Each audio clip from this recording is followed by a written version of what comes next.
हम कैसे हैं ये हमें देखने की जरूरत है, आत्मनिरीक्षण करने की जरूरत है। और हृदय में अगर प्रेम है तो सारी दुनिया के सभी वृक्षों में आप पेड़ भी नहीं काट पाओगे, आप पेड़ पे कुल्हाड़ी नहीं चला पाओगे। अगर आपके हृदय में प्रेम होगा तो आप किसी पशु पक्षी को नहीं मार पाओगे, आप किसी जानवर की हत्या नहीं कर पाओगे, क्योंकि आपके हृदय में प्रेम होगा तो आप सबसे प्रेम करोगे। लेकिन जिसके अंदर नफरत होगा वही बाहर नफरत का कार्य करता है, वही हिंसा का भी कार्य करता है।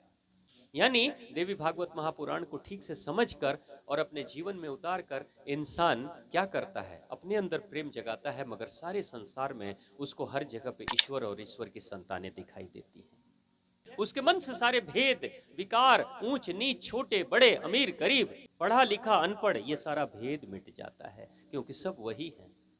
आप कभी अपने बच्चे में, अपने घर के बच्चे पे हंसते हो कि मैंने तो आईए किया है, बीए किया है, एमए किया है और ये अनपढ़ है, ये तो अभी नर्सरी में पढ़ाई कर रहा है, ये तो एलकेजी में पढ़ रहा है, यूकेजी में पढ़ रहा है। कभी हंसते हो आप? नहीं हंसते हो। क्यों नहीं हंसते हो? जबकि समाज में कोई इंसान अगर पढ़ा लिखा नहीं होगा तो इंसान हंस देता है, लेकिन अपने बच्चे पे कोई नहीं हंसता। क्यों?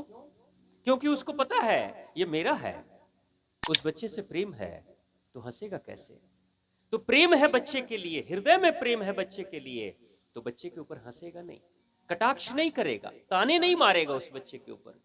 लेकिन किसी पड़ोसी के ऊपर बहुत आसानी से इंसान हंस देता है। क्यों? क्योंकि उससे प्रेम नहीं है, उससे प्रेम नहीं है। और जब उससे प्रेम होगा तो कैसे हंसेगा? तब नहीं हंस सकता। क्यों?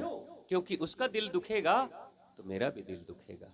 अगर मुझे किसी से प्रेम हो जाए, कोई मुझसे प्रेम करे, तो फिर उसके दर्द को मैं महसूस करूंगा और मेरे दर्द को वो महसूस करेगा। ऐसा होता है ना, एक दूसरे के दर्द को इंसान महसूस करता है। ये एक दूसरे के दर्द को वही महसूस कर सकता है जो एक दूसरे के लिए हृदय में प्रेम रखता हो, वही महसूस कर सकता है। तो भक्ति यानी हमारे हृदय को खोलना। और आपके जीवन में हमेशा याद रखना, लंबी उम्र चाहिए। अगर आपको लंबी उम्र चाहिए, हाँ चाहिए, बहुत बढ़िया, जोरदार तालियां। अगर लंबी उम्र चाहिए तो दिल को ठीक रखिए, दिल को स्वस्थ रखिए। जिसका दिल स्वस्थ होता है, जिसका दिल हंसता है, मुस्कुराता है, आप दिल से ही हंसते हो ना, दिमाग से तो नहीं हंसते ना, दिल से हंसते हो। दिल में प्रेम होगा तभी तो हंसी आएगी ना। जिसका दिल स्वस्थ रहता है, उत्साह से भरा होता है, खुशी से भरा होता है, उसकी लंबी उम्र होती है, लंबी उम्र। और जो इंसान हमेशा किसी न किसी बात पे दुखी रहता है, रोते रहता है, वो अपनी उम्र घटाता है, अपने दिल को कमजोर करते चला जाता है। इसलिए दिल को शक्तिशाली बनाने के लिए दिल को खुश रखना, प्रेम से भरा होना, आनंद से रहना, हंसते रहना, मुस्कुराते रहना जीवन में चाहिए। यानी जिंदगी में कितने भी दुख आ जाएं, फिर भी ये नियम बना लो कि मैं तो हंसूंगा, मैं तो हंसूंगी। भगवान कृष्ण की तरह लाख बुराई आई, लाख समस्याएं आई, लेकिन इस दुनिया में सबसे ज्यादा किसी भगवान ने सारे कष्ट झेले वो कृष्ण थे। और सबसे ज्यादा नृत्य किया, सबसे ज्यादा बांसुरी बजाया और सबसे ज्यादा लोगों को नचाया, वो कृष्ण ही थे ना। यही कारण है कि आज वो कृष्ण का दिल कैसा था। जिसके दिल में खुशी न हो, प्रेम न हो, आनंद न हो, नृत्य न हो, संगीत न हो, वो क्या बाहर नाचेगा, क्या गाएगा, क्या झूमेगा, क्या दूसरे को हंसाएगा? जो खुद नहीं हंसता वो दूसरों को क्या हंसाएगा? जो खुद नहीं खुश है वो दूसरे को क्या खुश रखेगा?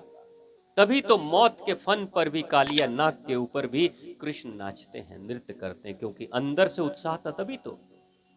और आज देखिए भगवान कृष्ण का हृदय कैसा है, वो आज भी उसके प्रमाण दिखते हैं। आप कभी गए हैं उड़ीसा, जगन्नाथपुरी? कोई गए हैं? जगन्नाथपुरी के उस मूर्ति के अंदर, आपको पता है ना, वो मूर्ति जो बनी है वो लकड़ी की, काष्ठ की बनी है, लकड़ी की बनी हुई है। उसके अंदर क्या है? उसके अंदर भगवान श्री कृष्ण का हृदय है, वही रखा हुआ है, आज भी रखा हुआ है। और उसी हृदय के कारण से वहां जो भी जाता है वो आनंद से भर जाता है।